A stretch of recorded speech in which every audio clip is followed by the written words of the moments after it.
Story line से तो भाई ब्लड लाइन वाली स्टोरी लगता नहीं है भाई कि कभी भी खत्म होने वाली है, बिकॉज रोमन ने कह दिया है कि 3 साल आगे तक की भी मैं कहानी देख सकता हूँ। यानी कि ब्लड लाइन की स्टोरी भाई आपको हाल फिलहाल में कभी भी एंड होते हुए नहीं दिखेगी, शायद रेसलमेनिया 41 में भी एंड होते हुए ना दिखे। अभी रोमन आए थे भाई SI यानी कि स्पोर्ट्स इलस्ट्रेटेड के साथ बात कर रहे थे, एंड यहाँ पे Roman Reigns says he can visualise what will happen with the blood line story line even 3 years from now.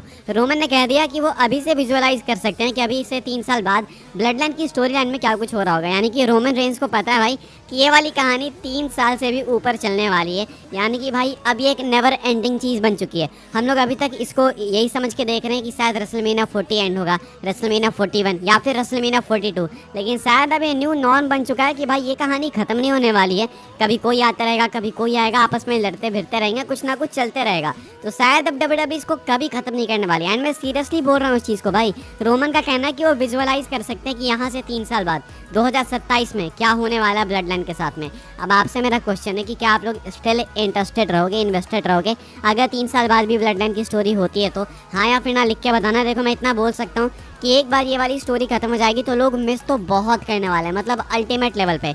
लेकिन अब क्योंकि सबको मालूम है कि भाई 3 साल 4 साल और चल सकती है कहानी, या फिर उससे भी लंबे टाइम तक चल सकती है, तो लोग अब थोड़ा रिएक्ट कर रहे हैं कि भाई ये गलत है, ऐसा नहीं होना चाहिए। लेकिन मैं आपके ओपिनियन जानना चाहूँगा कि क्या आपके अकॉर्डिंग ये वाली कहानी भाई रेसलमेनिया 41 के बाद चलने लायक है?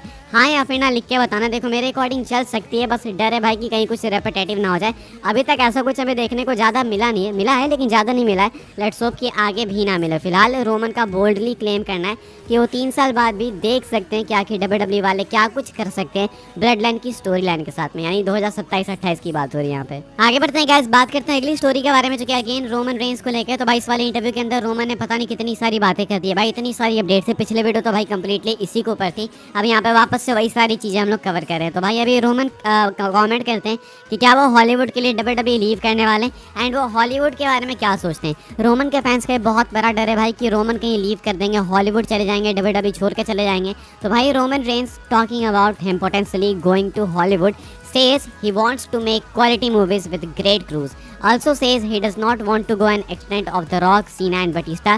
Roman knows quality is greater than quantity. तो कहना है रोमन का कि भाई देखो मैं हॉलीवुड में जाऊंगा लेकिन सिर्फ क्वालिटी मूवीज़ बनाने के लिए, अच्छे लोगों के साथ काम करने के लिए। कहते हैं कि मैं जॉन सीना, रॉक, बटिस्टा की तरह बस धराधर मूवी नहीं छोड़ने वाला कि अच्छी जाए चाहे नहीं, बस मारते जाओ फेंकते जाओ, ऐसा मैं नहीं करने वाला। क्वालिटी वाली बात है तो रोमन कहते हैं कि क्वालिटी ओवर क्वांटिटी, ये कम करेंगे लेकिन अच्छी मूवीज़ करेंगे, अच्छे लोगों के साथ काम करेंगे। तो रोमन भाई बेसिकली बताना चाहते हैं कि अगर वो WWE लीव भी करेंगे हॉलीवुड के लिए तो ऐसा नहीं कि वो सिर्फ हॉलीवुड में ही आपको देखने को मिलेंगे, वो शायद स्टिल WWE के अंदर आपको ज़्यादा देखने को मिले एंड हॉलीवुड में कम देखने को मिले। Because Roman Reigns, Rock, John Cena, Batista की तरह भाई नहीं जाने वाले हॉलीवुड में। कभी कदार जाएंगे, साल में 1-2 हिट देंगे, अच्छी मूवीज़ देंगे, उसके बाद बात खत्म। इतना मैं आपको बता सकता हूँ, ऐसा रोमन की बातों से लग रहा है। आगे बढ़ते हैं गाइस, वापस से बात करते हैं रोमन रेंज के बारे में। अभी भाई इसी इंटरव्यू के अंदर रोमन रेंज सेथ रॉलिंस के ऊपर भी कमेंट करते हैं। हमें मालूम है भाई कि WWE साइड में रोमन वर्सेस रॉलिंस के लिए बिल्ड कर रही है। इनका मैच आपको रेसलमेनिया में देखने को मिलेगा, मे बी मेन इवेंट भी हो सकता है आने वाले टाइम के अंदर। अब ऐसे में रोमन क्या कहते हैं भाई सेथ रॉलिंस के बारे में, मैं आपको बता दूं। कहते हैं any time I have a chance to F him up, I am gonna take it, that's how I feel about him. He is a constant reminder and a lesson to myself on who to trust and how to trust them, and if you can't how to keep him, and that's where I like to keep him a chair's length away. कहते हैं Roman Reigns Seth Rollins के बारे में कि जब भी मुझे मौका मिलेगा ना भाई उसको पीटने का, मैं उसके पीछे जाने वाला हूँ, मैं वो मौका लूँगा। कहते हैं कि बस मैं ऐसा ही फील करता हूँ उसके बारे में। वो एक ना मेरे लिए कॉन्स्टेंट रिमाइंडर है, एक लेसन है मेरी ज़िंदगी के लिए कि आखिर मुझे किस पे ट्रस्ट करना है, कैसे करना है, एंड अगर नहीं कर सकते तो भाई उनको खुद से कैसे दूर रखना है। मैं उसको खुद से एक चेयर लेंथ दूर रखना चाहूँगा, यानी कि एक चेयर की लेंथ से मैं उसको दूर रखना चाहता हूँ। हमेशा वो चेयर शॉट वाले रेफरेंसेस भाई आते ही आते हैं। रोमन ने भाई सेथ रॉलिंस को मारना कबूल करा रेसलमेनिया 40 में, टाइटल छोड़ दी अपनी, लेकिन रॉलिंस से रिवेंज लिया। शील्ड का जब ब्रेकअप हुआ था तो रॉलिंस ने भाई स्टील चेयर से अटैक करा था। तो रोमन एंड रॉलिंस की स्टोरी में भाई जो स्टील चेयर है वो काफ़ी सिग्निफिकेंस रखती है। तो रोमन उसी की बात करते हैं यहाँ पे कि वो एक स्टील चेयर की दूरी पे रॉलिंस को रखना चाहेंगे खुद से, यानी कि जब भी मौका मिलेगा वो उस सेम चेयर से रॉलिंस को बैंग करेंगे, स्मैश करेंगे। तो ऐसा कहना है रोमन का। डेफिनेटली भाई फ्यूचर रेसलमेनिया मेन इवेंट है, इसमें कोई डाउट नहीं है। हाइप बढ़ते जा रही है भाई समय के साथ, जितना वेट कराएंगे भाई ये लोग उतनी ज़्यादा हाइप बढ़ेगी एंड उतने ज़्यादा चांसेस बढ़ेंगे कि रोमन रेंज WWE के साथ और भी लंबे टाइम तक एक्टिव रहेंगे। आगे बढ़ते हैं गाइस, हम लोग बात करते हैं सेथ रॉलिंस के बारे में। तो क्या भाई survivor series war games seconds के अंदर सेथ रॉलिंस कॉस्ट करने वाले हैं ओजी ब्लड लाइन को। तो रेसलवोर्स Q&A के अंदर भाई बिल एप्टर का कहना है कि वो एक्सपेक्ट कर रहे हैं कि रॉलिंस आके कॉस्ट करेंगे ओजी ब्लड लाइन को। बहुत से लोगों को ये वाली चीज भाई वियर्ड लगेगी कि आके रॉलिंस क्यों आके कॉस्ट करेंगे ओजी ब्लड लाइन को, जब सामने उनके current opponent Bronson read new blood line के अंदर है। इनका कहना है भाई कि यही तो ट्विस्ट है, क्योंकि CM पंक इस वाली टीम में तो रॉलिंस क्लियर करेगा कि मेन टारगेट उसका कौन है। इधर इसके दो दुश्मन है, दो मेन दुश्मन है, एक रोमन रेंस एंड एक CM पंक। उधर तो सिर्फ ब्रॉन्सन रीड है, तो वो शायद आके अटैक रीड पे भी करेगा, लेकिन कॉस्ट अगर वो करेगा तो शायद CM पंक की टीम को, रोमन रेंस की टीम को।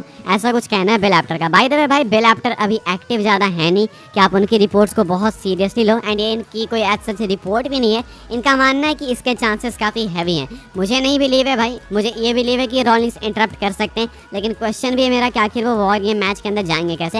लेकिन इतना मैं जानता हूँ कि कहीं ना कहीं रॉलिंस के मेंशंस होंगे या फिर रॉलिंस फिजिकली वहाँ पे प्रेजेंट होंगे, लेकिन वो कॉस्ट करेंगे ओजी ब्लड लाइन को, ये मैं देखो कंफर्म नहीं कर सकता। आगे बढ़ते हैं गाइस, हम लोग बात करते हैं अगली स्टोरी के बारे में, जो कि CM पंक को लेके WWE के भाई क्या रिएक्शन है CM पंक के ऊपर। 1 साल से ऊपर हो चुका है भाई CM पंक को WWE में आए हुए, एंड क्या CM पंक ने अपने लक्षण दिखाने चालू कर दिए हैं। यहाँ पे CM पंक भाई बैकस्टेज स्टिल लवेबल है। मैं आपको बता देता हूँ, फाइटफुल की रिपोर्ट है, कहा जा रहा है CM Punk is said to be a model citizen backstage in WWE since his return at last year's Survivor Series. He is believed to have been quite helpful in the company. Fightful का कहना है कि CM Punk को ना एक model citizen बोला गया, यानी एक अच्छा आदमी जिसके साथ आप रह सकते हो, घूम फिर सकते हो, समाज में रहने वाला आदमी है। तो बैकस्टेज भाई अच्छा रिएक्शन है CM Punk को लेके। 1 साल से ऊपर समय निकल चुका है। ये भी कहा जा रहा है कि जो CM Punk है वो काफ़ी हेल्पफुल भी है, यानी कि ऐसा नहीं कि वो कहते हैं ना टफ टू वर्क है भाई, उसके साथ काम नहीं कर सकता, ऐसा नहीं है। CM Punk चीज़ों में अपने ओपिनियंस भी रखते हैं, समझते भी हैं सामने, एंड बैकस्टेज इन ओवरऑल एक अच्छा रिएक्शन है उनके लिए। तो ये एक अच्छा साइन है भाई पंक के लिए, बिकॉज पंक के ऊपर हमेशा एलिगेशंस लगे कि वो कभी भी लोगों के बीच में ढंग से रह नहीं सकते, चाहे वो AEW हो चाहे WWE हो। एंड हाल फिलहाल में AEW के अंदर जो इनका बैकस्टेज वगैरह जो भी ब्रॉल हुआ था, फाइट हुआ था, उसने इस चीज़ को और भी ज़्यादा कॉन्क्रीट कर दिया था। लेकिन अभी भाई WWE के अंदर आए हुए CM Punk को 1 साल से ऊपर हो चुके हैं। लगता है कि CM Punk ने अपनी गलतियों से काफ़ी कुछ सीखा है, एंड अब CM Punk को लोग बैकस्टेज पसंद भी करते हैं। बिहाइंड द सीन्स में आपने देखा भी होगा भाई, बेली थी, कोफी किंगस्टन थे, फिन बैरर थे, डोमिनिक थे, बहुत सारे लोग थे भाई जो CM Punk को अच्छे से ग्रीट करते हैं। तो सेम रिएक्शन अभी भी, ऐसा नहीं कि 1 साल में कोई कांड हो गया, अब आगे नहीं होगा इसकी कोई गारंटी है नहीं, लेकिन भाई एटलीस्ट अभी तक के लिए चीज़ें काफ़ी पॉजिटिव है for CM Punk and his fans. इस वाली वीडियो के लिए गाइस ये सारी अपडेट्स थी। आई होप सबको इन्फॉर्मेशन मिली हो तो वीडियो को लाइक करें, शेयर करें, सब्सक्राइब करें चैनल को।